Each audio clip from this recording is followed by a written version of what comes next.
North? Yeah, because we're going to be going like south, southeast. Turn left onto North Academy Boulevard.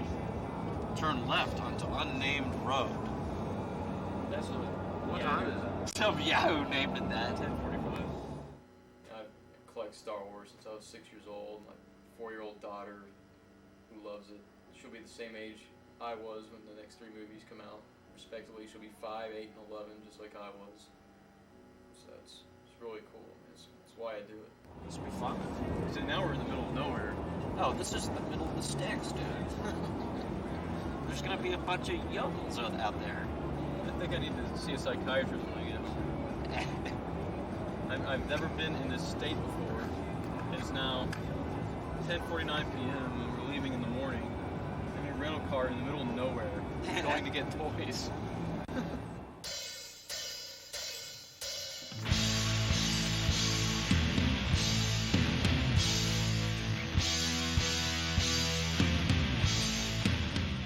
Star Wars has brought people like us together. Late nights at diners where they have disco fries, and you forge bonds that carry you through life, and You're rambling. Okay, go back to government. Well, I'm not the droid you're looking for. My Saint gonna stop by you. Don't be getting around my skate, my girl. I'm not the droid you're looking for. This ain't my kind of force, not myself. I've chased Is this a Star all the actors from Star Wars all over the country. Autographed Star Wars cards. Not white visions, mind you. The real thing. Now, was there a restraining order involved in this? Almost. I went to Billy D. Williams' house and knocked on his door. And he actually came out and he signed and he was very cool, but he said he would never do a Star Wars convention. And then his wife came out and yelled at us for trespassing and threatened to arrest us. But he was very cool about it. I told Mark Hamill at the San Diego Comic Convention that if John Travolta could do it and make a big comeback, that Mark Hamill could do it. You told it to Mark Hamill? I did tell that to Mark Hamill. I really said that to him. And he said, I don't even have an agent right now, and you guys are so cool, and thank you, man. It means a lot you said that to me. He's not Harrison Ford. He's not making $20 million a movie, but I'll bet you he's having more fun. He likes what he's doing. Yeah, that's what I said. He's doing what he wants to do. He's into the comics. He's into doing the voices. Let him do He's his living the voices. dream. Yeah, he's living the dream, He's man. doing fun stuff. He was a Jedi. Hey, always will be. Always will be a Jedi. All right, let's talk about the Phantom Menace. Do I have to? No, let's go back in time. Let's remember the happy days, shall we?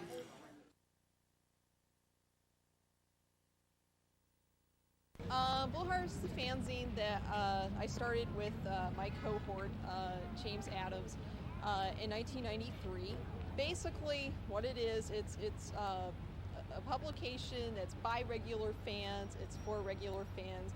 We're just kind of talking about what life is like as a Star Wars fan. Mary Jo and I were basically both just lifelong Star Wars fans who also had some other common interests sort of outside of the Star Wars realm. And we lived in different, I was living in Florida then, and she was up in Washington, D.C. or Virginia.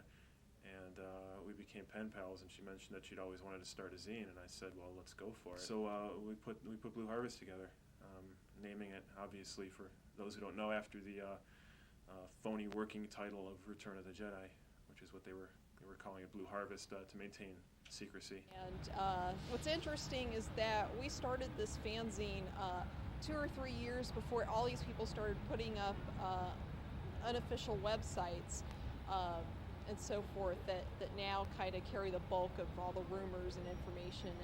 and things like that. It's been a little hard to kind of keep up with these guys. I mean, you almost can't because they can update every day, and we only publish a few times a year. But what's been nice about the whole experience is that I've been able to sort of track how fandom has sort of grown and expanded over the past 5 years or so.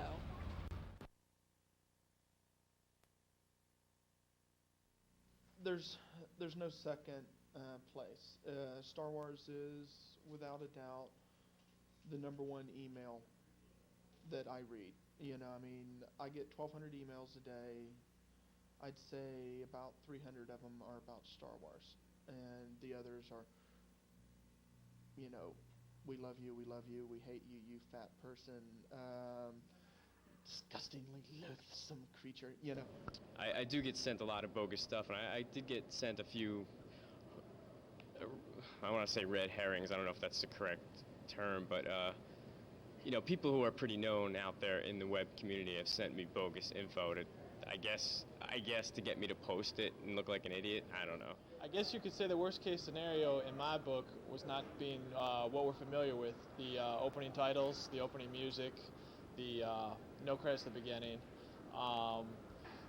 Worst case scenario too is for the older fans that are used to seeing a certain style of the movie making. Suddenly we have this new technology where we're trying to make the new movies, which take place 40 years before the current trilogy, make them look older, even though the technology has advanced, which when you put the two trilogies together, it's kind of weird to look at. I'm a staff member over at theforce.net, and we've been the ultimate. Sorry, dude, it is now, except for JediNet. Yeah, and Lucas from JediNet and everyone else. We'll merge with those guys eventually too. Okay. What I think maybe we all tried to capture with the special editions a little bit is that kind of communal experience that maybe has gone away from the movie theater that's so important to films like Star Wars. Because it's so much more than just, you know, what's going on screen. It's what's going on, you know, you're there in the theater with everybody. Everybody's excited about it, cheering. And you don't see that. Wow. Video coming from the front of that scene. Oh man, it's gonna be mind blowing. Well, it would be like the pivotal religious spiritual event. Yeah, exactly. It's gonna be the perfect. It's gonna be the perfect uplifting. Right here. No, Star Wars, the prequel. Oh yeah. It's gotta be the perfect epic. And I could die. Just huge sprawling space saga. Ultimate spiritual experience. Name tag, you walk into the Oh, I'm hoping that it's not too jazzed up like Spawn was. Yeah, I hope it's like the original Star Wars with the models and everything, but then just a little spiced up for the 90s. It's just like a trip to Mecca. Well, Mecca would be going to Skywalker Ranch, but basically we're meeting His Holiness today, so I mean, it's a spiritual journey more than anything, but it's great. There's not any room for failure in most Star Wars fans' minds. It's going to be the greatest experience of their lives. And a lot of people are nervous about, will it be the greatest experience of my life, or will it just be the second greatest experience, right? But it's got to be one of the greatest experiences. It can't possibly be Star Trek V, right? You know, there's no room for it to be Star Trek V. There's not going to be a row, row, row your boat scene, right? You know? I'm really a closet Trek fan, but don't tell anybody. Oh, hey. Edit that out.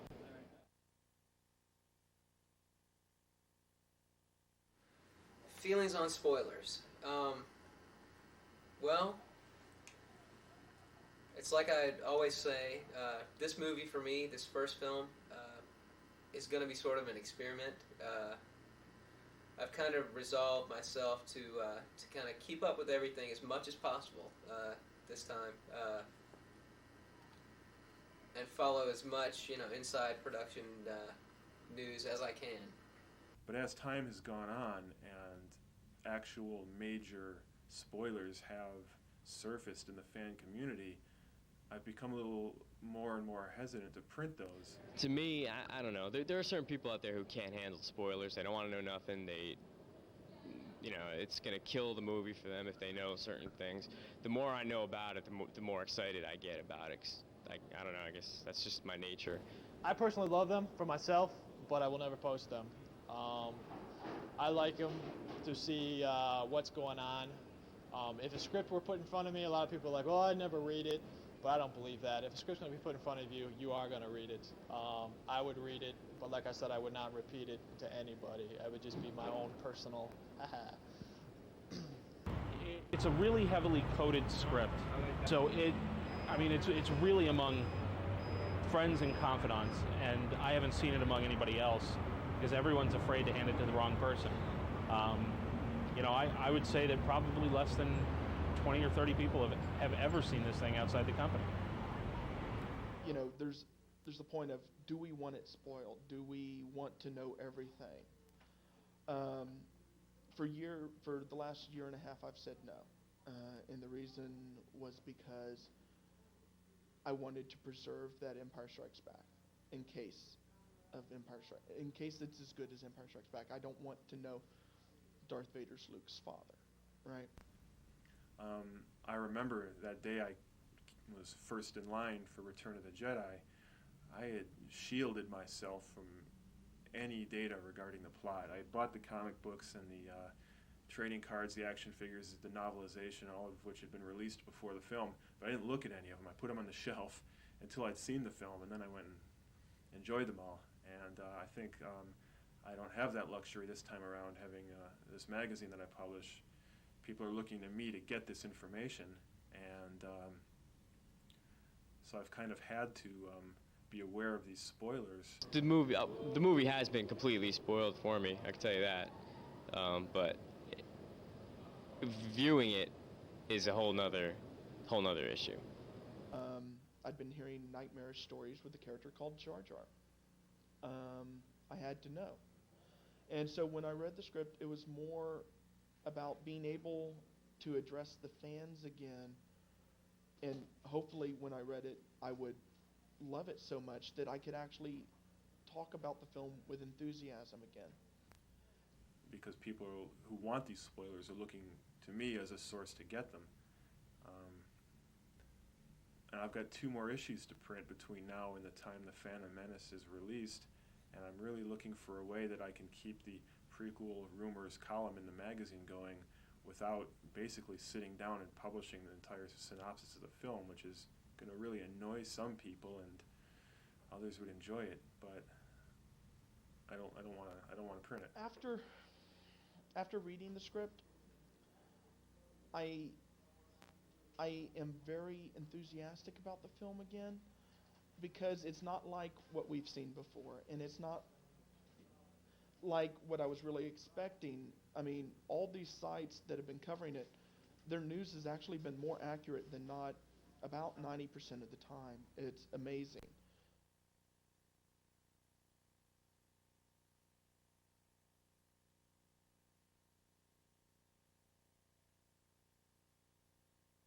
There was a rumor about Natalie Portman doing a nude scene. I personally, it's not going to happen. I can tell you that. Well, I heard the rumor that Liam Neeson was going to slowly evolve into Yoda over the course of 3 films, and to be honest, I thought that was kind of cool. The virgin birth kind of cracked me up. I don't go by it. Midichlorians at first was ridiculous. It was so overplayed. But like I said, from what I've heard, what from the other guys I heard from other sites, have been toned down now to where they think it's just going to be a quick mention, not much to it. Other things I've heard in the email are anywhere from silly things like, oh, George is pulling a fast one over you, he's really filming the sequels, to we're going to have Luke Skywalker play Anakin in the 2nd or 3rd movie, Mark Hamill, which is, come on, give me a break. So they get corny. They're more corny than they are ridiculous rumors.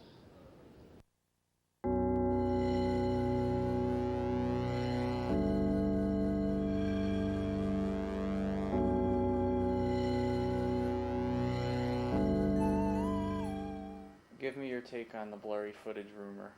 Uh-oh. I want to see what Harry said about this. I have never taken back blurry footage. It's a depth of field problem that has to do with motion control camera work, which a lot of the prequels are. There's a lot of motion control, even for just normal talking scenes, because they're working against backdrops that aren't real. I didn't believe it for a second. Ain't gonna happen. It's not there. No way. I think that there may have been some problems.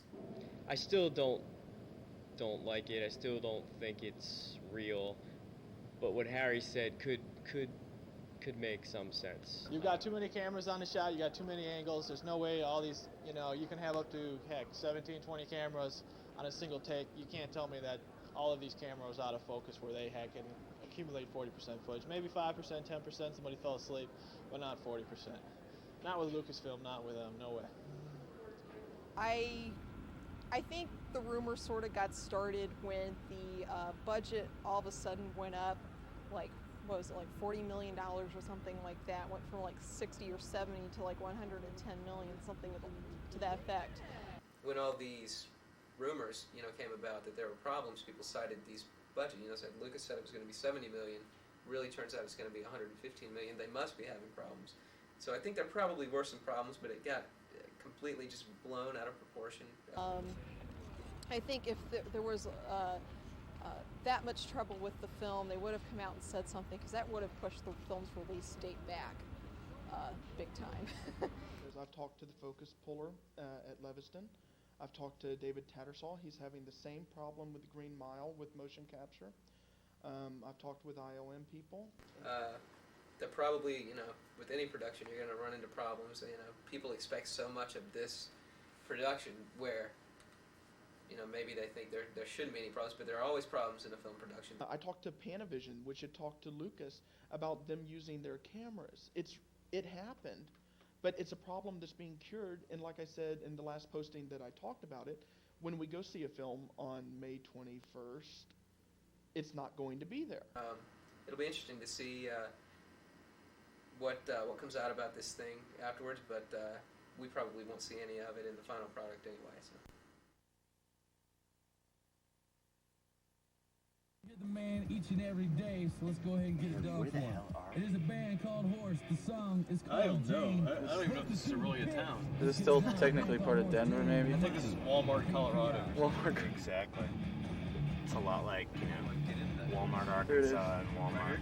Looks like it. Now it's looking a little debatable. Although there are vehicles. If this is a 24-hour Walmart, then they've got to have stuff. But when you run out and check. Well, people's bikes parked there. No, he's always selling those.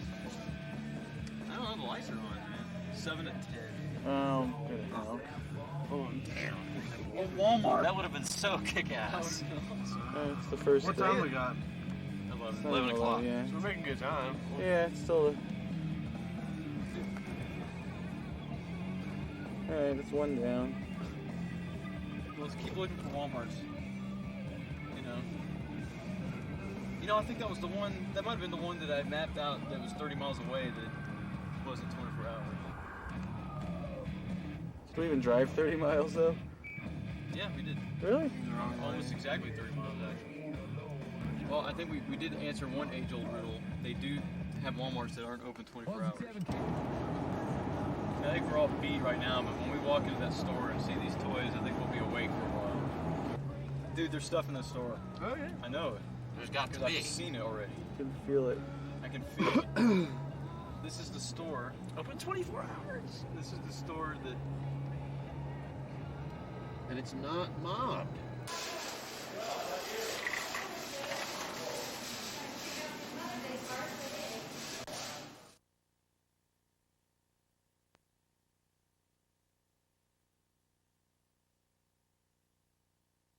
Is Spock going to be in this one? Spock. Yes, Spock will be in this one.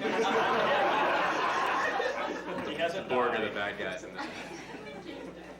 Resistance is futile. It's like with the original Star Wars, you grew up with it and you're used to it. It's like life. It's like right next to it. I don't think I'm going to accept this next movie as well because I'm not used to it. It's going to be like cheap. Like when you watch the special edition and the Rontos and stuff. It's cool, but it's not the same thing. There weren't Rontos when you were little, so it's not the same. Well, they touched what we're used to, so kind of not ruined it in a way, but kind of you know what I mean, changed what you were so used to. I think these new movies are going to set a new trend. I was an author of about 10 other science fiction books, and I was reasonably successful, and then I got a call out of the blue from Lucasfilm asking if I liked Star Wars, would I like to write 3 sequels to it. I had no idea this was in the works. It was a pleasant surprise to me, and since I started writing books for them, then they asked me to do more and more, and the fans really love them. They're all been international bestsellers, and I just love playing in George Lucas's universe. No bubbles. It was wonderful to see something that really showed the rest of the world what I was getting out of science fiction. I was reading the books and getting this kind of excitement, but nobody else seemed to get it. But Star Wars showed everybody else just what the potential of science fiction is. Put your hand on 3 times and I'll swing. Just a next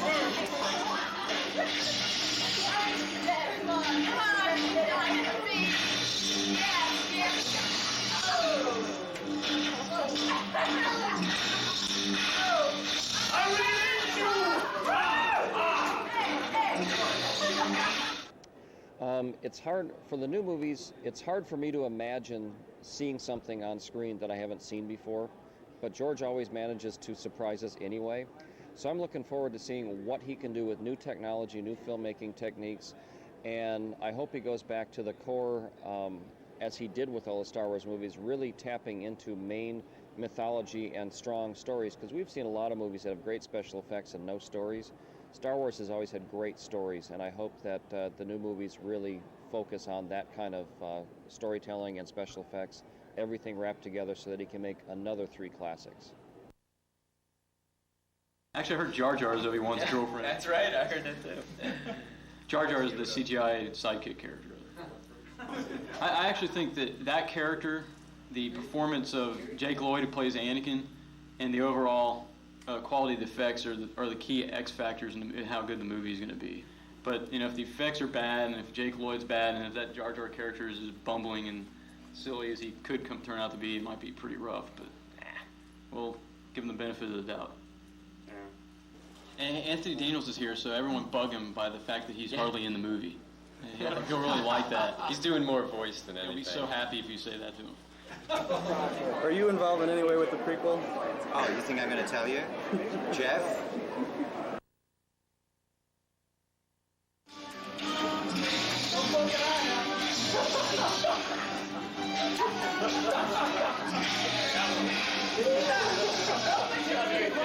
I won.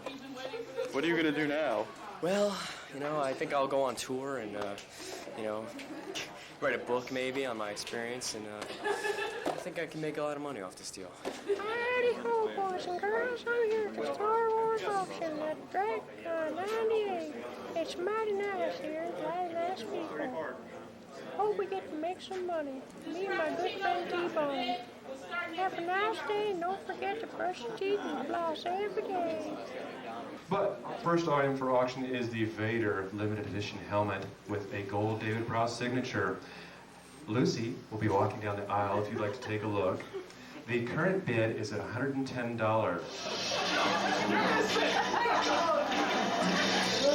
Look at the director go. Display case is with the helmet, which is a normal QVC sale price at $90, but we'll bring it to you for $110.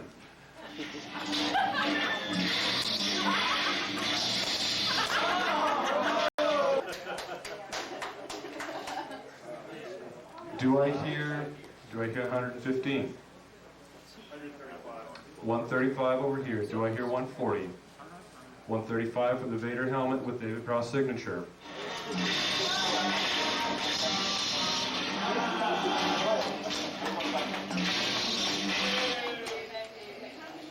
Hit him, John. 135 going once. 135 going twice. 135 3 times. Sold to the gentleman over here. They like cutting off arms, those Jedi. I'm actually betting that Obi-Wan loses a hand sometime in the prequel trilogy. You think so? Yeah. Because, I'll put 5 on that. Let's go. Yeah, actually, the reason I think so is kind of Lucas let Ewan McGregor, who plays Obi-Wan, he let him pick out his lightsaber in the movie, and I'm thinking, well, he's he obviously has a different lightsaber in New Hope and the other movies. So why is he picking out his own? Maybe he had a stash. Maybe he ended up losing it sometime. So maybe we do another lop off the hand deal. Hey, could be. Do you know this man? How can you say no to someone who looks like this?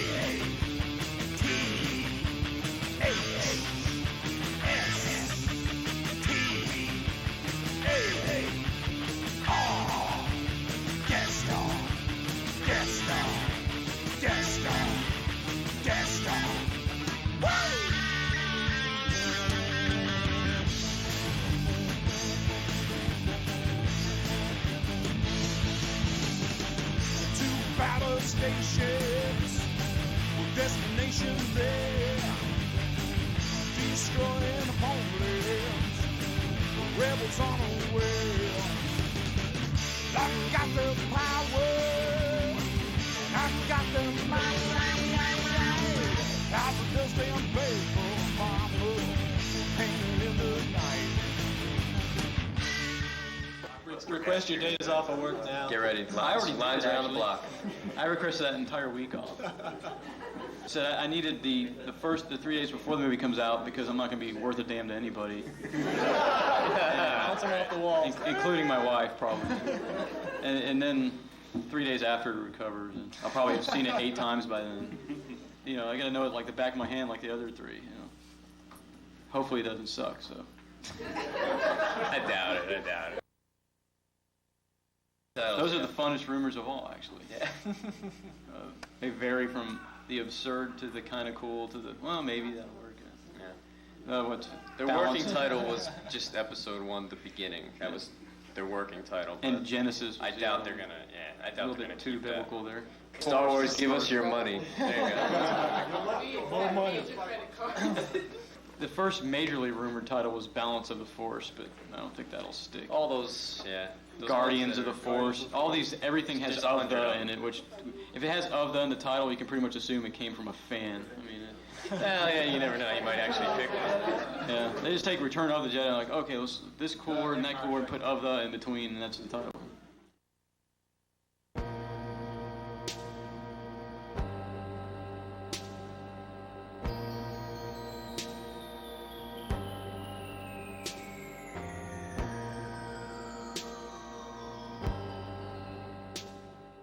Welcome back to Star Wars Chat. I have my special guest, AJ, / Tony, / Kiss Fanatic, / whatever it is on the go. And my special guest, Kurt. That's new. There we go. And I spilled this stuff. Sorry. And I didn't tell you my rationale yet. Oh, what's your rationale? My rationale is that the first movie, the episode 4, subtitled The New Hope, right? So you have a preposition. Oh, it is A New Hope. Fuck. I'm sorry. Whoops. Oh, yes. So you have preposition, you have adjective, and then noun. So A New Hope, The Phantom Menace, you see? So that sort of works. So the next 2 movies are the ones in which there are Star Wars terms utilized. The Empire Strikes. So there's the first one that sets up the trilogy. I'm trying so hard. It sets up the trilogy. And then there's the second one, which there's a Star Wars term, Empire, and an action word, Strikes, back. And then the third one, once again, Star Wars term, Jedi, and action word, Return.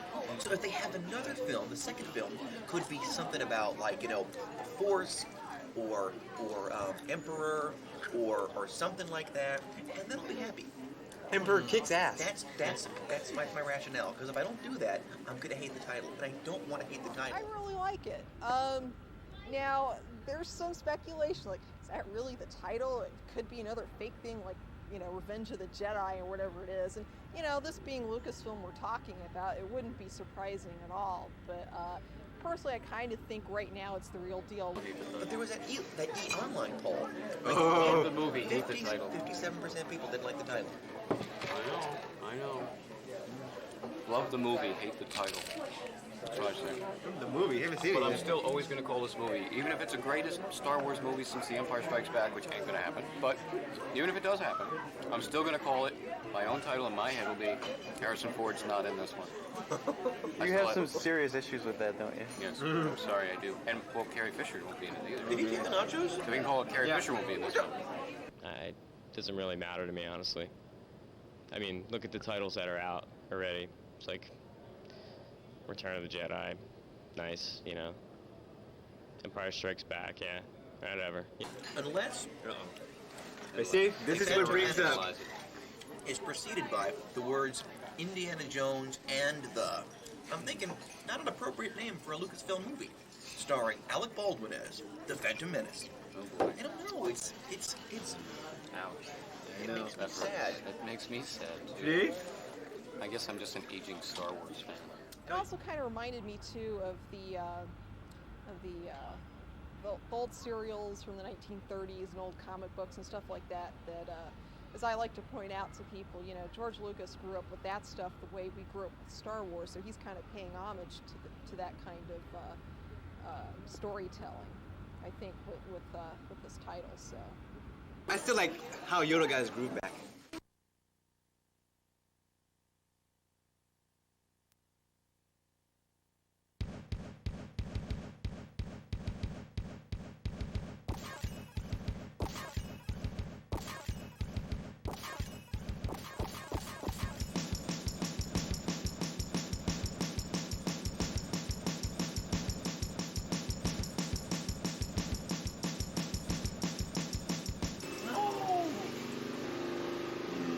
One item.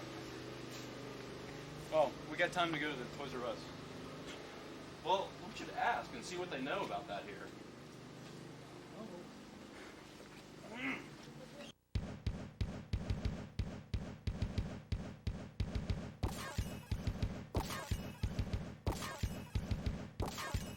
Well, Patriot said 1201. Yeah, we gotta go to Toys R Us.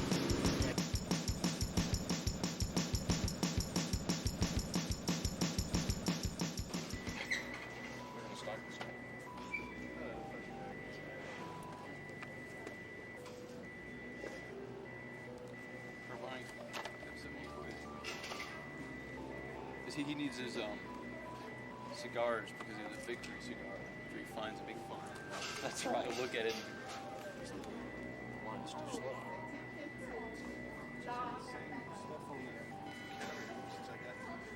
What's the deal?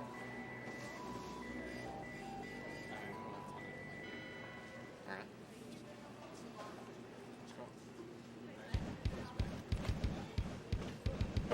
Now, first thing.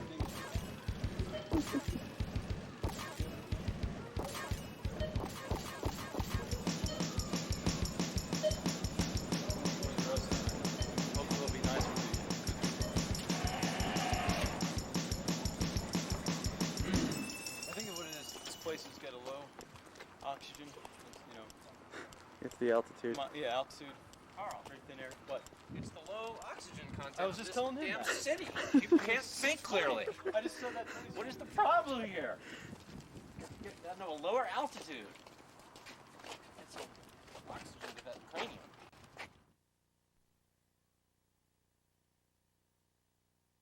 Been doing talks like this for about a year, a couple of conventions. They seem to be very popular. Star Wars fan for 21 years now. That's a scary number.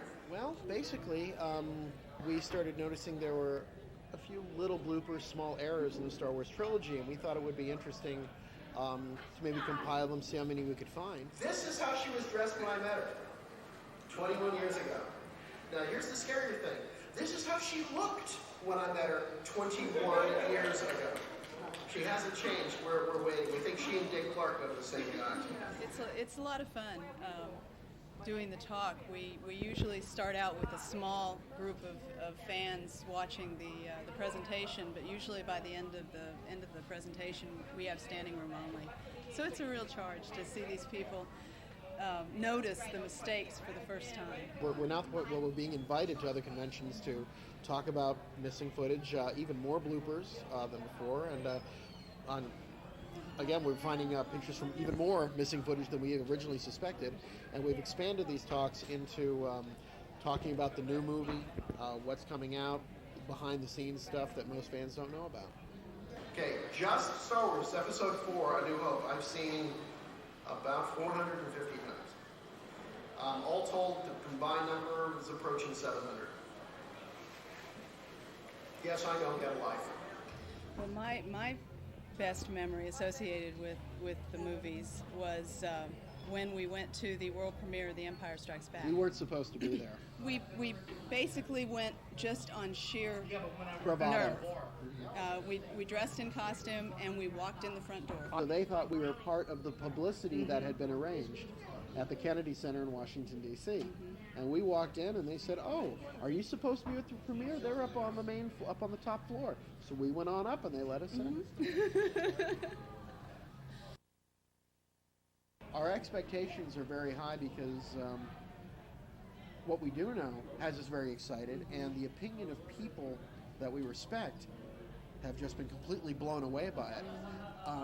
Steven Spielberg has just said, "Oh my God."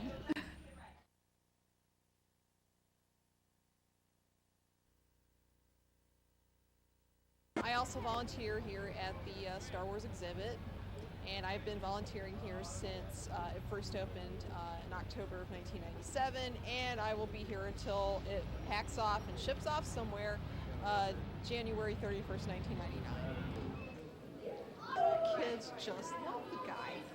I mean, I stamp like Darth Vader heads on the tickets and stuff when I work here, and every kid wants a Darth Vader stamp on his hand.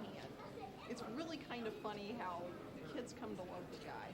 One time when I was working here, I actually saw a whole family, mom, dad, two little kids, and a baby pose right in front of the Wampa, and they were like on the floor, like cowering in fear, like the Wampa was attacking them.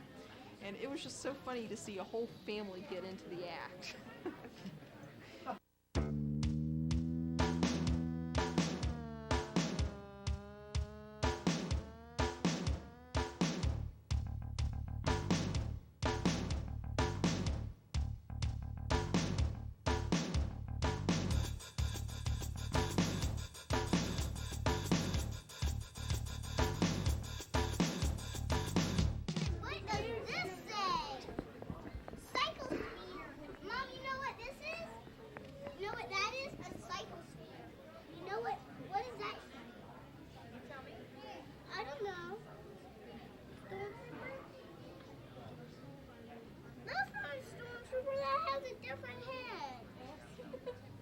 A friend of mine who's also a volunteer here said that one time he caught a couple of boys around 12 years old trying to see if there was anything up the skirt. There was one time this kid, he was about 10 years old, and he was asking me to explain to him the difference between the TIE Interceptor, which was introduced in Return of the Jedi, and the TIE fighter Darth Vader used in the first movie, and I had to show him the difference, and it's like, okay, you know, they both have bent wings, but look, this one has, you know, a different wing shape than the other one, and all that. So I'm like, I can't believe I'm discussing Star Wars with a 10-year-old kid. This is just loony. Look! Look at... Uh-oh. And look at this, my fur! No! I'm not coming! Look!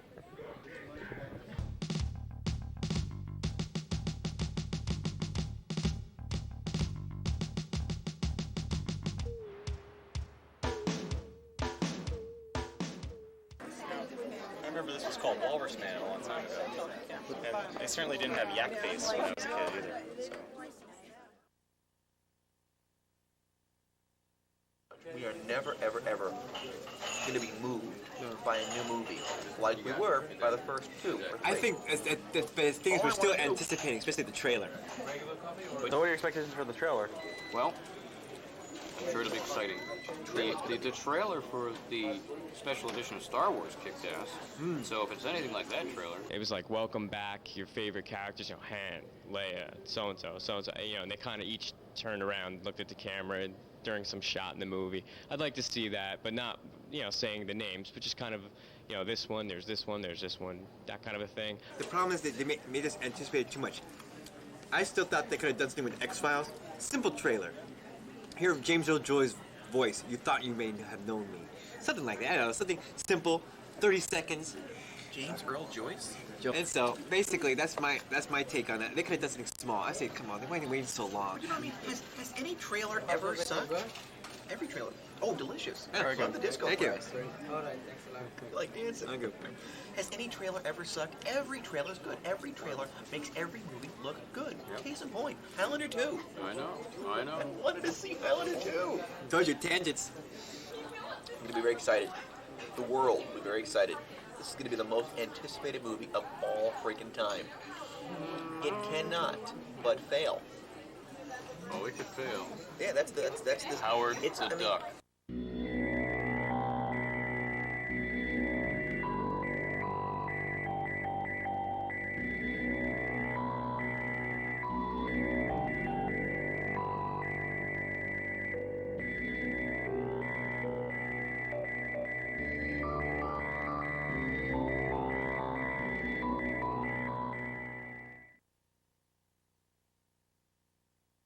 I am in awe. I've been waiting for this moment for a very long time. This is the most incredible thing I've ever seen in my life. It was just 2 minutes of footage. It was incredible. I can't wait. 2 minutes on pendant. Yes. I want to see some of these CG, computer-generated characters. The stuff, the effects they had in there in just that 2 minutes of footage, that wasn't possible just 5 years ago. I mean, they've made such advances. This movie's going to kill Titanic in the box office. I want to see a view of the pod race, a quick shot. I want to see Jedi going nuts. I want to see Saber. There was some dialogue, and the dialogue just made you anticipate it even more. I mean, you wanted more. He's like talking about Anakin Skywalker and Not to cut you off, but yeah, go ahead. But when he just went in, he was like, you know, Anakin Skywalker, meet Obi-Wan Kenobi. It was just like, wow, just, holy Getting shit. to see that. Yeah, the legend has started, man. This is it. This is it. Definitely want to see a shot of the bad guy, the main Darth Maul, in the trailer. Let me just say, Darth Maul looks like he's like one of the coolest freaking characters I've ever seen with that freaking face makeup and a double lightsaber. And Natalie Portman looked very nice. Yeah, but then you wonder because Anakin and her get together later on, which is kind of weird because he's like that high. Who else? Oh, Obi-Wan. Ian McGregor. Yoda and all the other stuff. Yoda was talking a lot. Yeah. I've been waiting for this for so long. I mean, the hype, the build-up for months and months. You know, people have been saying the trailer before the X-Files. That was about 6 months ago, and it's just every big movie has been hyped to come out. Now, finally, they put it. It's finally out. It was just. It was beautiful. I literally cannot. I don't know how I'm going to wait till May. Worst case scenario is that the magic that drew me in as a 9-year-old won't be there again. The only thing I'm really concerned about is whether or not I'm going to walk out of there feeling like this is a real chapter, a real addition to the Star Wars story. I wouldn't say we're reluctant to, let in the new movie, but at the same time, it has to stand on its own. It has to be a good movie on its own merits. We're not just going to take on faith that it's, just mesh with the others. We have to really see what it's got, and on May 19th, we'll know if it's all that. My ultimate nightmare for the new film,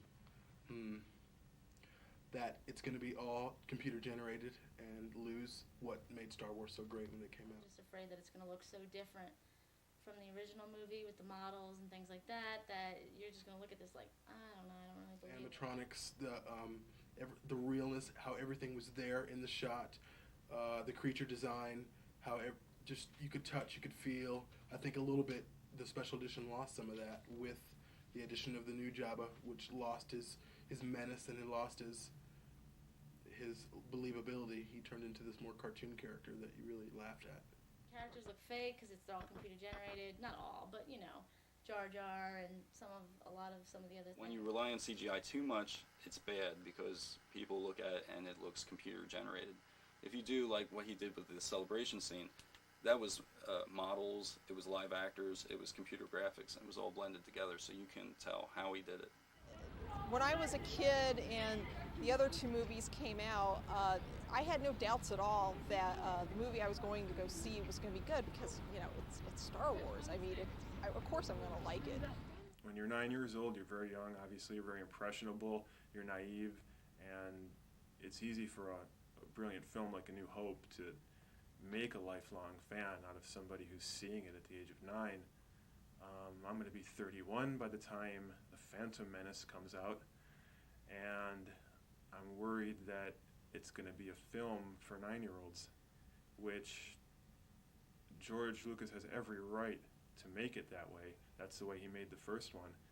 It's not something I'm real worried about. I know that there are a lot of people out there that are thinking, okay, not only does this have to be a really great movie, it's got to break every box office record in the world, blah, blah, blah, blah, blah. And, well, if it does, that would be great. I would be very happy. I would be thrilled if this finally turns out to be Lucas's chance to win an Oscar and all that other stuff. But to me, if I walk out of there thinking, like, yeah, that was really a cool movie, you know, I'll be happy. I can deal with everything else. I'd really like to see a film that I can enjoy as a 31-year-old, and the 9-year-old sitting in the row in front of me, kicking his seat and throwing popcorn around, is going to enjoy as much as me, perhaps on a different level, but I'd like to see both of those levels exist.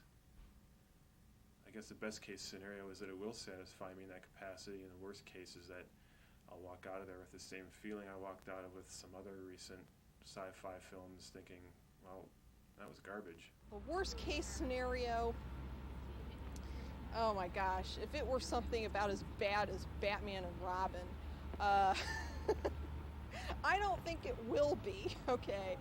But, I mean, there's always that worst case scenario at the back of your mind. My worst case scenario is, maybe Return of the Jedi wasn't that bad after all. No. Chris doesn't like the Ewoks. No.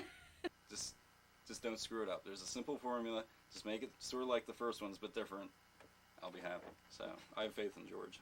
He knows what he's doing. Do you like the movie Star Wars? Oh man. The movie Star Wars? Okay. You don't like Star Wars? I never heard of it. Okay. Just curious. You've seen Star Wars? Darth Vader? Luke Skywalker? Okay. It happens. It happens. He sneered. You saw that? He sneered. He hates Star Wars. How about being the only kid at playtime that didn't have cards, bubblegum cards, or action figures to show and tell, or Star Wars socks? What? That's what initially scarred me. Really? Yeah, that's what started the whole thing, because I was the kid in class who didn't have any of the toys or any of the gum cards. I wasn't cool. You were one of the outsiders. I was an outsider. I was a Star Wars outsider. That's now the look at me. companion magazine. Now none of them have their stuff. Their moms all threw it out, and I've got everything. Makes you wonder who got the shaft in that deal.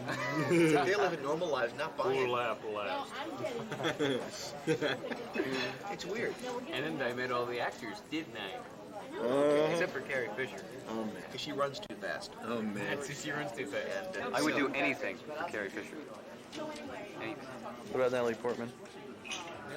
Yeah, well, she hasn't earned it yet, but she's looking pretty good. She hasn't blossomed yet. She hasn't blossomed yet. She hasn't earned her Star Wars stripes. No. The Phantom Menace will see it. She earns her Phantom Menace stripes. Maybe she will be the Phantom Menace. She'll be the young queen. The young queen, that's The right. young queen. The young queen. Does he have a name now? Padme something? Some weird name. Wada Bing Bong?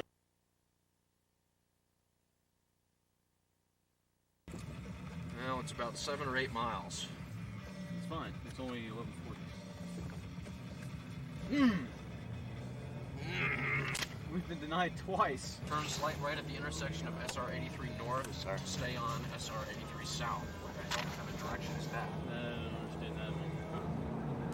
Yeah, not all of the streets are on this map. doesn't even tell you north, south, east, That west. light way up there may be it. Well, there's an address, but it doesn't. What is the address? 8250. No, I'm sorry. 3730 Citadel Drive That's North. it, yeah. See, now we're downtown Colorado Springs. Wonderful. Are we really? It looks like it. I suppose. It's like getting run down.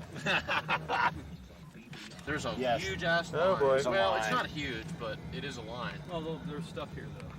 Well, yeah. Oh my God, there's a big line. Holy shit. Holy shit. It's not even funny. Oh, That isn't even funny. Yikes. Oh well. What do y'all think, Walmart? I don't I think this think- place. I don't know. I think we might run into the same problem at the Walmart. Look at this way. The fucking Toys R Us guaranteed it. I want my goddamn Nabby fighter. Alright, so just get in line and get some of that. I mean, you know, and also the store is huge. So And they they're haven't gonna- opened a door yet. That's yeah, why there's a line. So Yeah, remember exactly. the stories of like trucks with nothing but Star Wars stuff in them. Dude, they're gonna let everyone in, and it's gonna be a mad dash. Well, just think how long it's gonna take to check out of this fucking place. Yeah, that's the nightmare.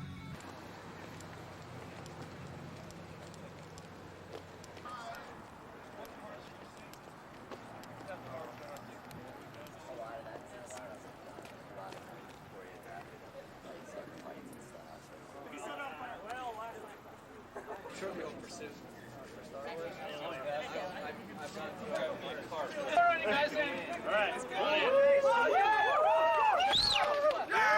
Another Furby!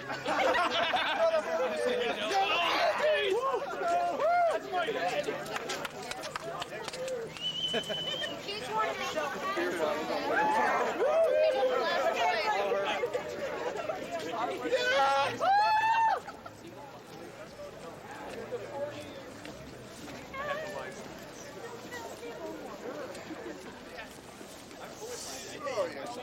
These aren't the droids you're looking for. Oh my God. I know. What are we doing? This isn't our place. Oh, somebody falls. You're ripping up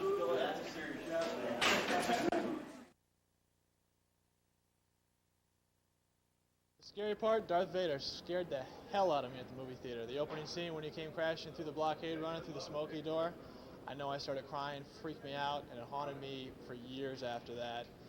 Years later, he's my favorite character, and he's my nickname, so go figure. When I first came out, as far as I can remember, I was only 6 years old, but it had a big impact, as you can see. I lost a tooth during my second or third showing of A New Hope. Well, I saw it in '77. I think it was in August, and it's a lot of fun. It kept me out of trouble.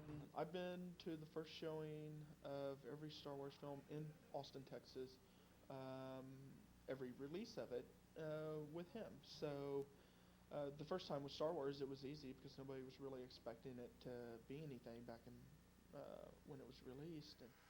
And I was fascinated by it the first time I saw it. I mean, before that, it was just like black and white horror movies all the time with zippers going down the costumes and stuff. I mean, you know, totally fake.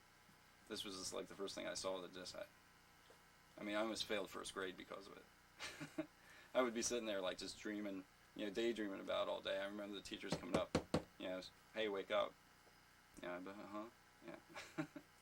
I think by the time The Empire Strikes Back came out, my Star Wars mania had gotten out of control enough that my parents refused to take me to see The Empire Strikes Back. Well, I went to church as a boy. I was in the youth group, and a friend of mine and I, it was around the time Empire was out, and a friend and I wanted to do a little skit, so I saved up my money and I rented a Vader costume, and his girlfriend made him a Luke costume, and we did this great Empire Strikes Back skit for the kids, and I kicked open the door and I came in and everybody screamed. then Empire took us about, I'd say, 18 hours in line to get into first screening. When Return of the Jedi came out, you know, I had seen the television reports of people lined up around the corner for Star Wars and Empire to see this film, and these blocks and blocks long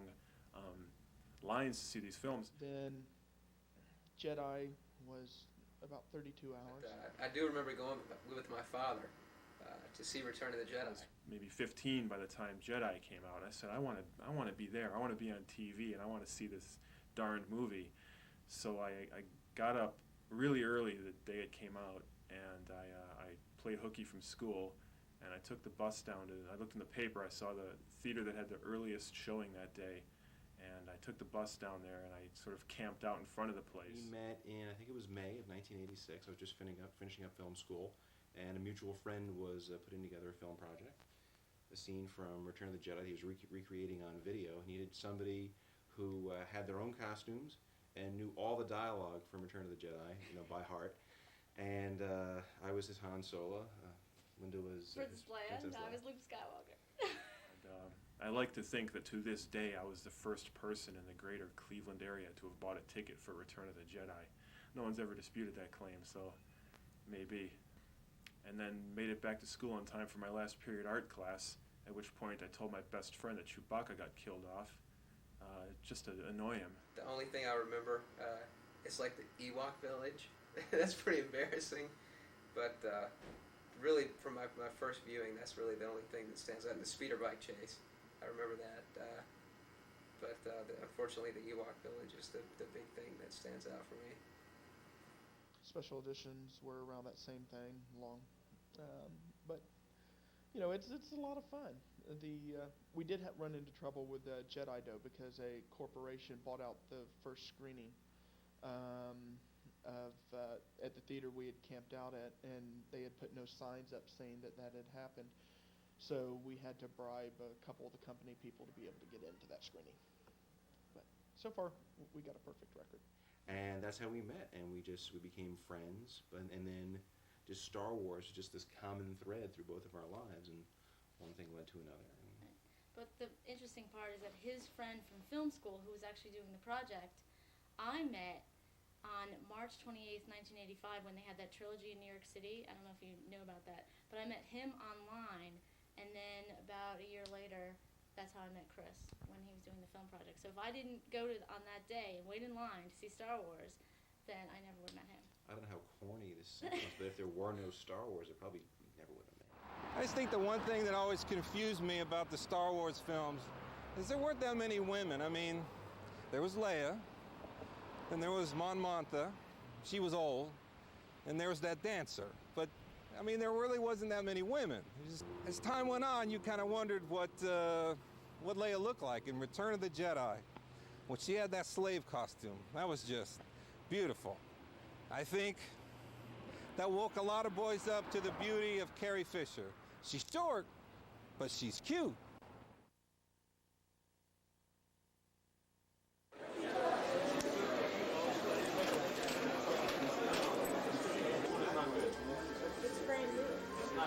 Since the re-release, there's been a huge big interest again with a new generation of kids watching it. George has just arrived, sitting at the back. George? Right, stand by and action.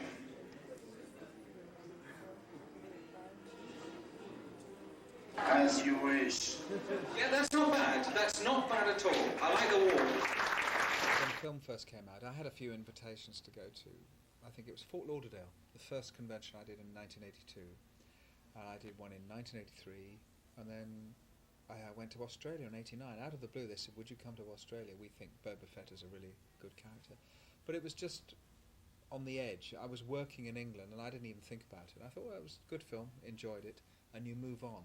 But then, in 1997, it was 1995, that someone phoned me from America, got my number, and they said, we think the re-release in 1997 is going to be real big, and we'd like to invite you out and try and do a tour.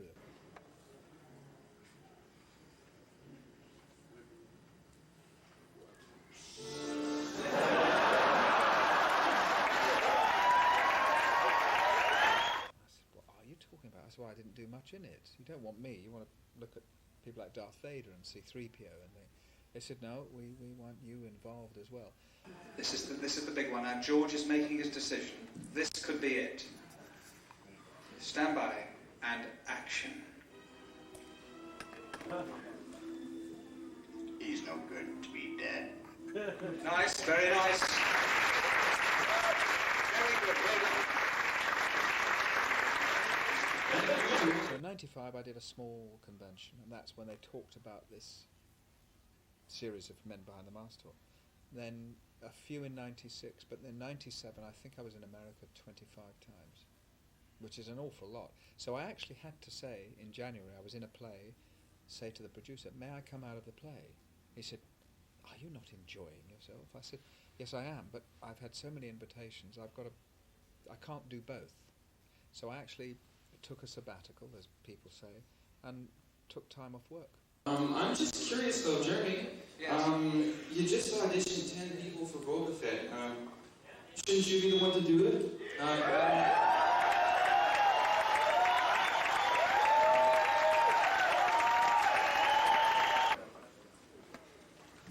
You're right, the helmet doesn't fit. Do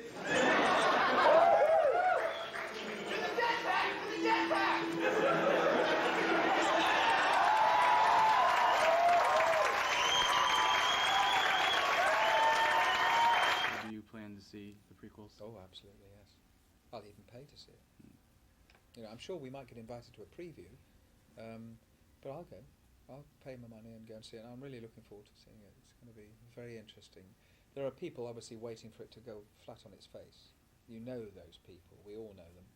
But looking at the trailer, I can't see it failing. I really can't. I wrote to George Lucas when he was doing new films and said, I understand that it would be quite impossible for me to come and play Mon Mothma now as I am, but could I play her mother or her grandmother or her great-grandmother? He didn't answer. Greedo was quite young, and so I don't see how, other than when he's born or talked about when he's an infant, or, I don't know how far back they're going. Some people say 50 years, some people say 30 years. I have not been approached, but I'm hoping they'll find some miraculous way to bring me in there. And I'm afraid if I did approach the studio about getting in touch with George Lucas, I might get the same response as Caroline did. As well as doing films and television, I also have, in the last 5 years, gone back to doing classical theatre work at the Royal Shakespeare Company in Stratford-on-Avon. In every play, there is a biography of every actor who appears on the stage every night. And of course, one of the things that's in my biography is Mon Mothma in The Return of the Jedi. And all the other actors who you would think would be concerned only to know whether I played Cleopatra or Lady Macbeth or whatever the great serious parts. You were in The Return of the Jedi?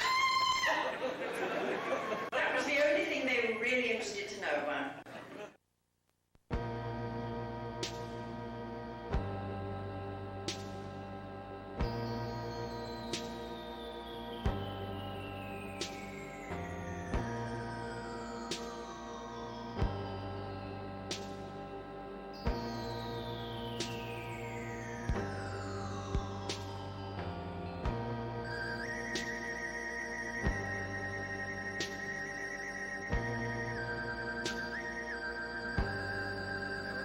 Kind of nuts, but well, at the first official Star Wars Con, I have the chance to attend.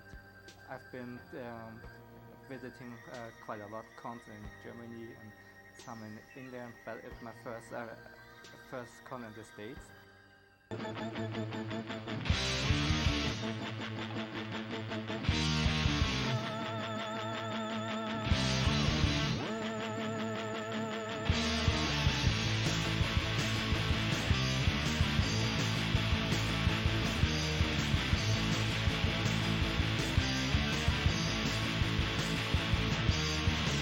Canteen of drinking after 24/6.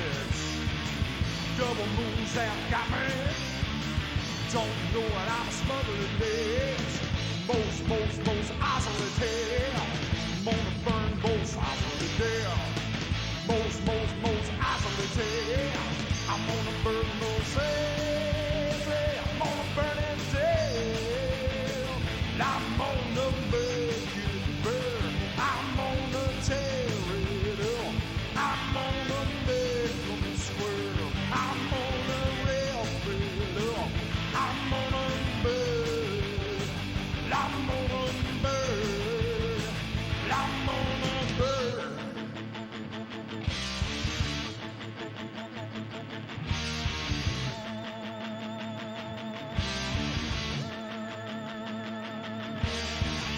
Just another drifter on the arms of space.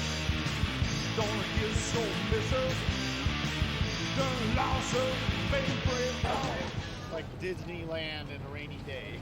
It's just ridiculous. And the mud, so it really stinks. But the line sucks, big time. Hardcore line sucks. We're out here in the rain. That sucks. But the show's kind of good inside there. Worst convention I've ever been to.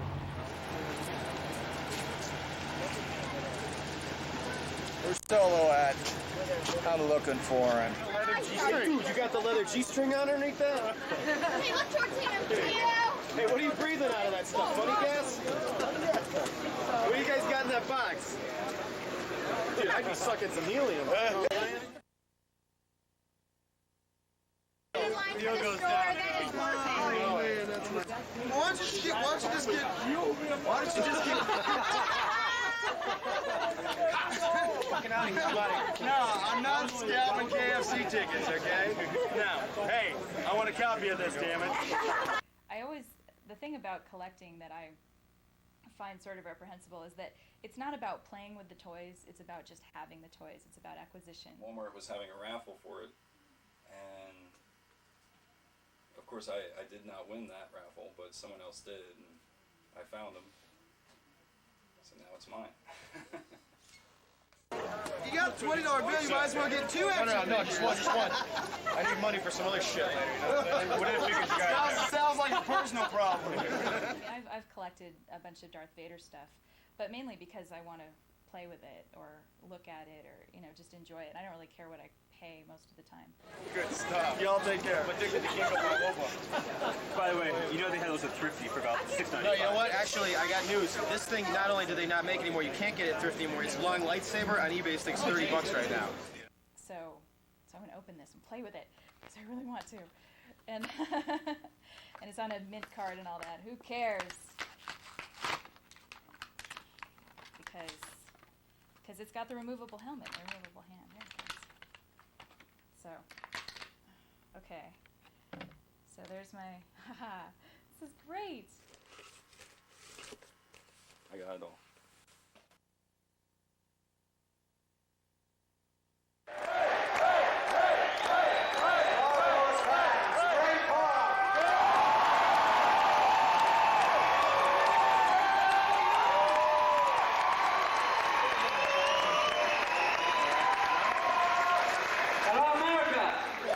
Someone to play the part of Darth Maul, and at the end of the week they got me in makeup as Darth Maul just to shoot him to give the authenticity. And then Rick saw it, George saw it, they were over the moon, and they said, well, why look no further, we found our man to play Darth Maul. So here I am. You know no other movies are going to open this year, don't you? The makeup artist, Paul Linden, was very unhappy, so he was there. If I was sweating, he would be there to wipe my brow. If I pick my nose, he'd pick my nose for me or blow it. All you ever wanted to know about Darth Maul and more. So, you can imagine Darth Maul now in the movie going, oh no, and somebody else is singing that.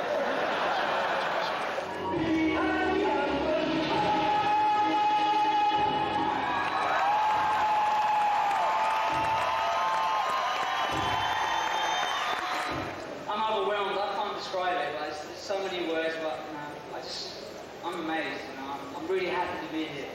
I have a hard time really relating Anakin Skywalker and Darth Vader. You've been strange since I've met you. They're supposedly the same person, or aspects of the same person, but in my mind, they're really not. To me, Darth Vader is the outfit, pretty much. Right, does anybody have any questions for this child?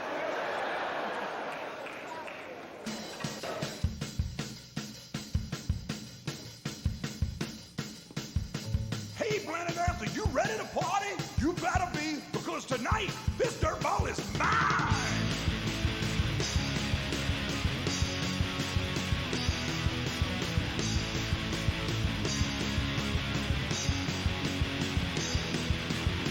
Well, I'm here, moon and sun. I am the other one. I'm the boom in the Big Bang. I'm a dog. talking yeah. I'm so big black, give you a heart attack. I have no sorrow.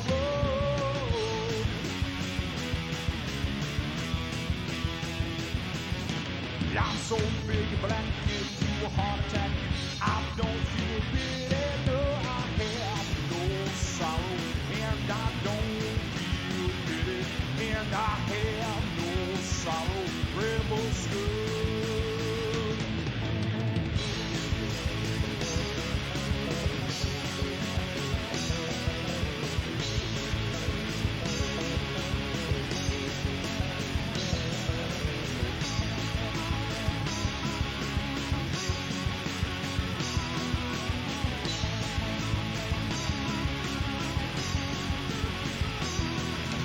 I'm so really black, it gives you a heart attack.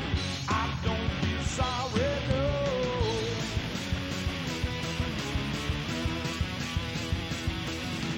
I'm so big and black, I give you a heart attack. I don't feel pity, no. I have no sorrow, and I don't feel pity, and I have no sorrow. Rebel skull. I'm here, moon and sun. I am. Oh, fuck. Oh, mother. Alright, I just fell in that mud hole there, that slimy mud hole. Look at my shoe, god damn it. Look at that. And it's not even raining today. The one day it's not raining, I fall in the friggin' mud. This sucks. This really fucking sucks. I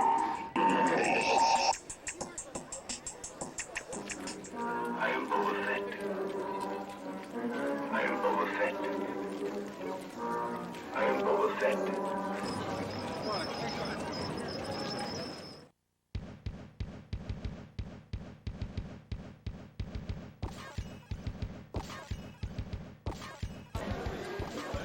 This whole acquisition of wealth thing is really sickening. Excuse me. I gotta get that wet.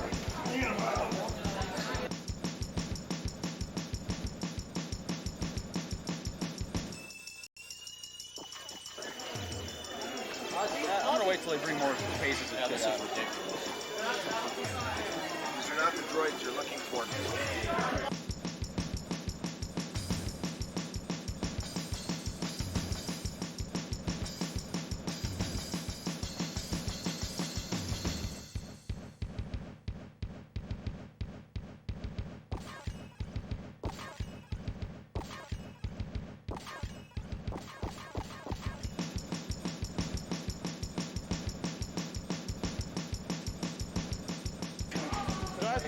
Do you want gin, anybody? Hey! Hey, nerd! One more? Alrighty. You want these? How much? Oh, yeah! Why, I mean, do you want double? Hey, no, I don't want double.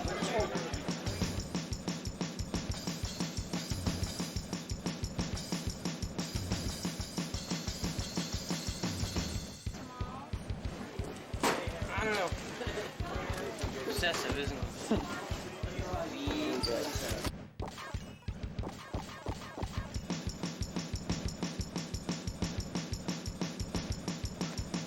Well, how rare do you think those are going to be? Animation. Sat.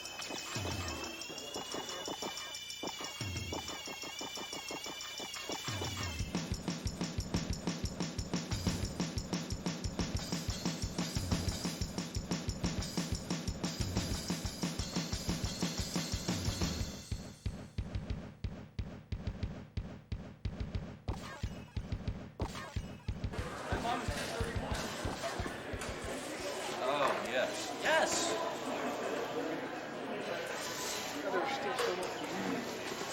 Alright, lightsaber duel in the parking lot. Let's go. We gotta get them all. Check out mine. Come on. We'll be here until we have every figure, every vehicle.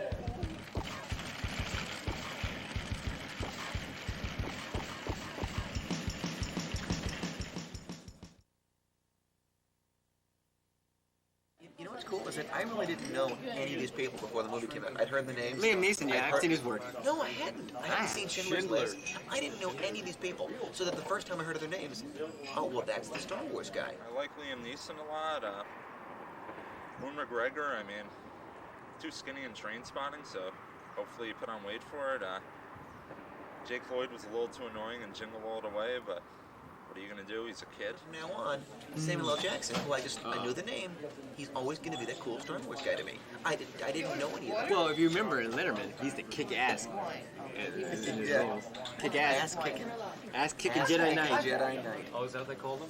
Well, they did roles in every movie. You know, he's always ass-kicking drug dealer. Because I know Harrison Ford was the ass-kicking president. Yeah, That's right. Yeah. Ass-kicking Well, president. you got to remember Letterman loves that word. Ass-kicking. We should use that, ass-kicking. Ass-kicking Ass-kicking fanboys. I wonder what's more sad, the fact that we can, like, make fun of this, or that we know so much about the We specific... know too much about it to make fun of it, actually. So we actually are going to get made fun of for making fun of stuff. We know too much. And we know that we know too much. And they know that we know too much.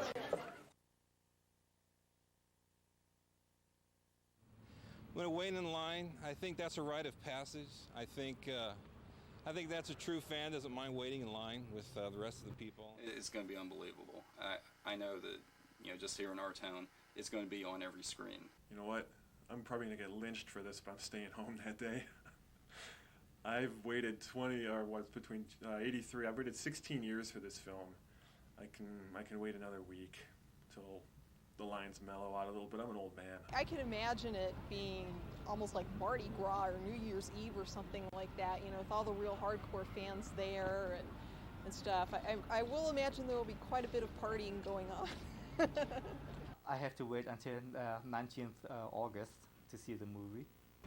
People, I guess of a certain age, talk about Woodstock and all that other stuff. And for me, I will always think of when Star Wars first came out. It was just kind of like this kind of divine sort of craziness sort of took over the world or something, and it was great. Go to sleep.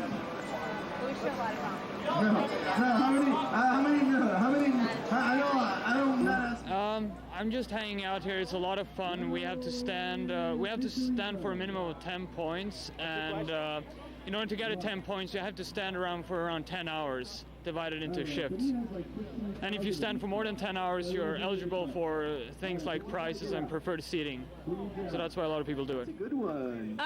Basically, I had to see the movie at the first possible second, and I wasn't sure that there'd be any other way to do it other than this line. I've always wanted to see a Star Wars movie totally fresh without being spoiled or anything, and I felt the only way to get that experience was to catch it on opening night before anyone else has seen it. And it's just the all-around excitement of it that made me want to go. I thought it would kill me if anyone I knew, like anyone anywhere I saw the movie, and even if it was like 2 hours before I was going to see it, and they said, oh, it was so great, I'd be like, shut up!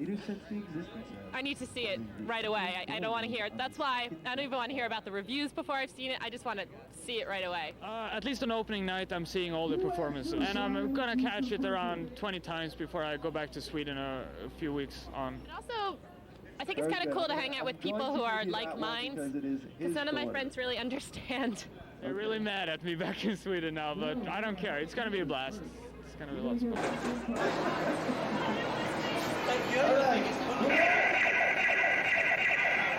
That's what happens to the loser.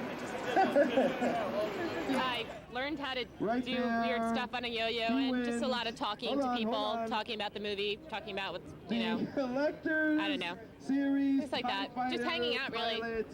And eating falafel. Compliments falafel. of forbidden planets and Omega. What type of uniform was Luke wearing when he first met Princess Leia face to face? It's so easy. That should not win this. I'm not going to take the trap off. Everyone says that you're going to be let down because you're building it up too much, but I know it's going to be incredible. What character resides in a mud house on a moss-covered knoll? Oh boy. Uncle Wiggly? Mud house. And there could be like a blank screen and just music playing for 3 hours, and I think it would be the coolest thing I ever saw at this point. There's no way it could fit. I mean, the trailers look amazing. You don't know about that? No, because you know what? By the time I get in the theater, I'm going to be on the biggest adrenaline rush that I'm just going to be like, yeah! I mean, I'm sure the second or third, fourth, fifth, sixth time I see it, then I'll start getting into, well, maybe it's not exactly the greatest thing. Come on. We've gone through Lieutenant and Captain Smith. There goes your two hands.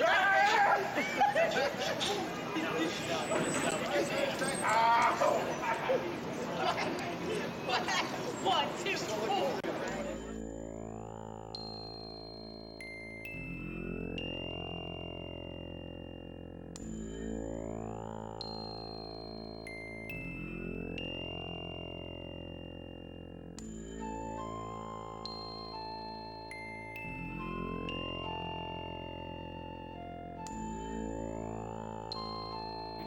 I'm not a Star Wars fan, I'm just a supportive girlfriend. I asked them this little survey, started getting people's responses to what their favorite movie was of the three and what their favorite character was. So I went up and down, started at the front of the line, and I went all the way around to the end of the line, getting everybody. And right now, Empire Strikes Back is way ahead of the other two movies. 49 votes for Empire, Return of the Jedi is 21, and Star Wars is 14. And the most popular character on the line so far is Han Solo with 21, and Boba Fett and Luke have 9 in second. I've waited since I was 8 years old and I heard the first rumors. I'm just pumped. I'm just pumped for anything. It's gonna be the best movie ever. Star Wars is all about friends, and my fondest Star Wars memory would probably be the first time I saw Star Wars at my best friend's house. He was obsessed, and like it's all about friendship, Star Wars, and bringing people together. And I love this kid, and he's all about Star Wars, so I have to respect that, you know.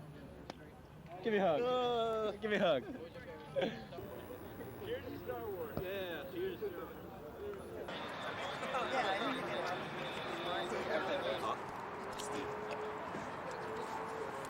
The Force is with you, young Skywalker. But you're not a Jedi yet. You're not a Jedi yet. That's right. See, all these are family members right here. All family members. We're waiting, and it's just going to be humongous once 3 o'clock hit. Enjoy this. There's only one chance. What brought me out here? Nothing but Star Wars. That's it. Nothing but an ending of a rebirth of a whole era that was long gone about 16, 17 years ago, and it's back again. And all these people out here, that's what it's all about. All family. That's it.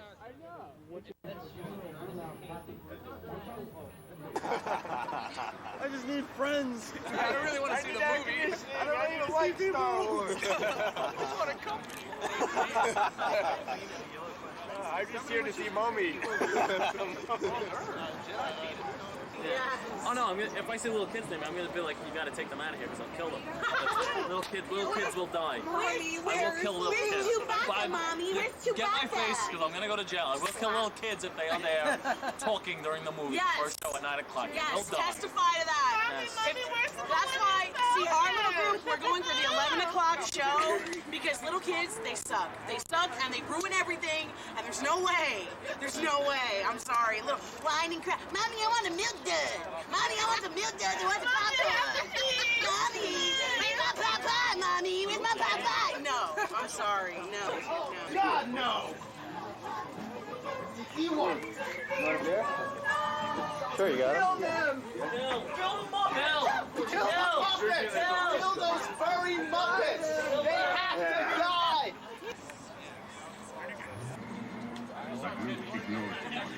Continues to live.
search for Spock would be the wrong answer here. Yes, it would be. Yeah.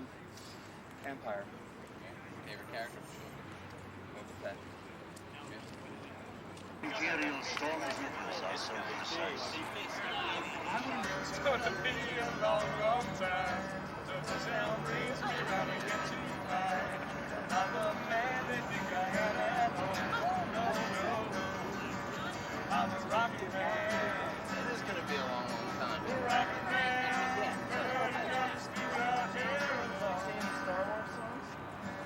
There aren't any Star Wars songs. I know a Star Wars song. Rocket Man's a space song. I know a Star Wars song. Star Wars! Woo! Yeah. Yes, we are tools. This is not for Star Wars. We are tools. I thought this was for the mummy. Hey, show what you got. Feed his hands. I'm on TV, Mom.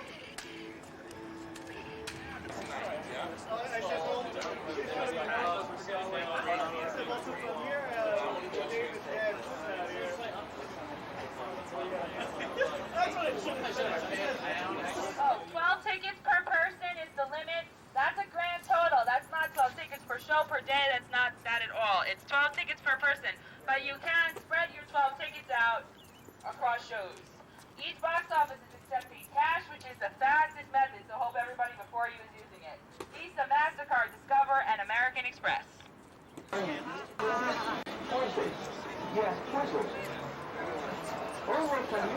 Well, I did the list about 6 or 7 times, and Empire Strikes Back is the runaway favorite with 158 votes. Return of the Jedi with 82, and Star Wars is still in third with 66. Still in first place when the most popular character was Han Solo, but overnight Darth Vader made a big comeback and is only 2 back with 45, and Boba Fett dropped down to third with 38. The Chinese guy. Chinese guy in a white shirt. Now we get to wait inside for an hour.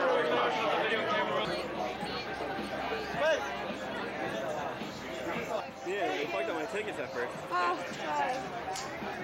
Look at that. What do you have? It is here. Very nice. Tarzan, baby! Yeah! Yes! He's got his. 18 hours, 12 tickets. $50 tickets, man.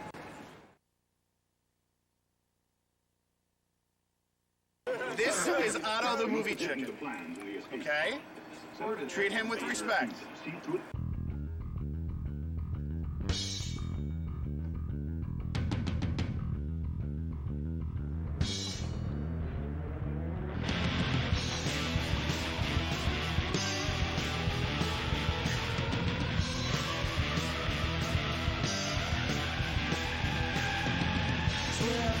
Iron engines to panel drive. Reversible working, 360 screaming down goes. I've got the heaven shield and one body crew. I've got the hyperspace load, proton torpedoes too. Watch out, cause I'm coming down from the sky.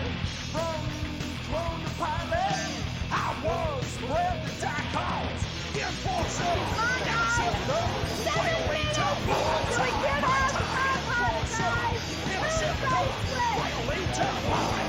my time, enforcer, interceptor, violator, my time, enforcer, interceptor, violator, my time. Lose his door.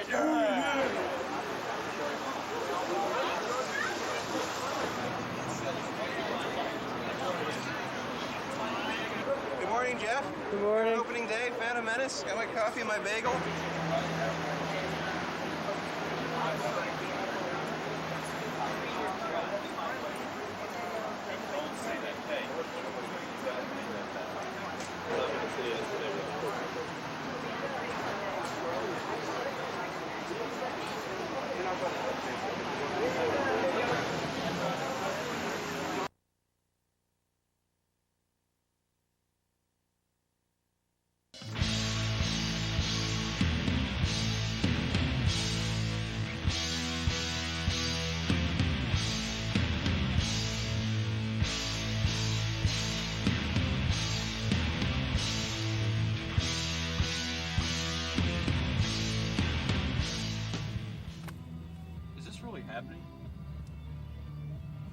hasn't sunk in yet. It's like a dream.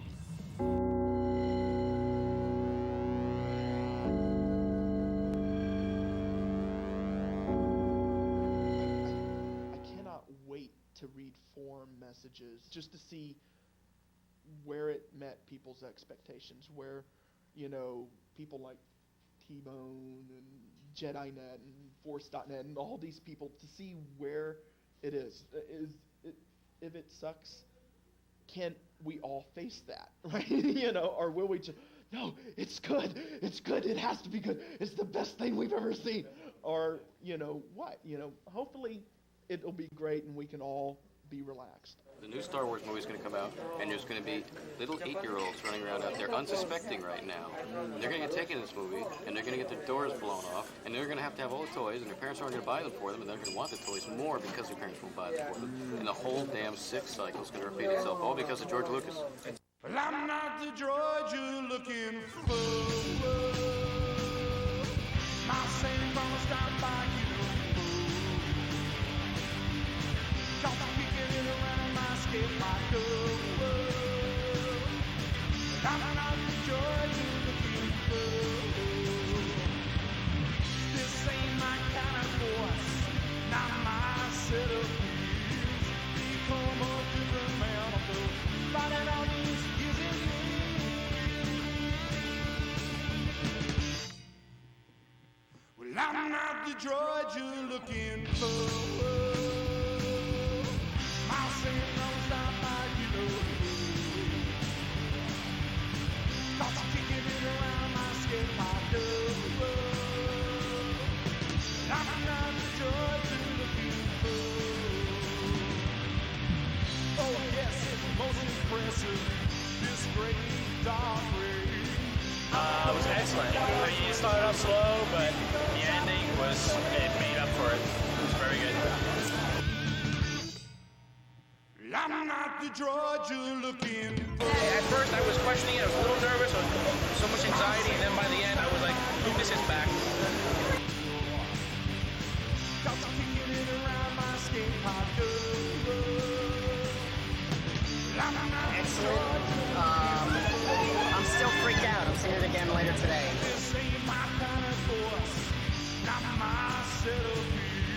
Oh my gosh. Woo! I'm excited. The second time? Oh yeah. Is it better? Oh man. Yeah? I'm not the droid you're looking for. I don't know. I don't care what the critics think. I thought the movie was very well put together. It kept me guessing, and looking forward to episode number 2. Yeah. The line starts I here. know, right?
Spaceships with destination there, destroying homelands, rebels unaware.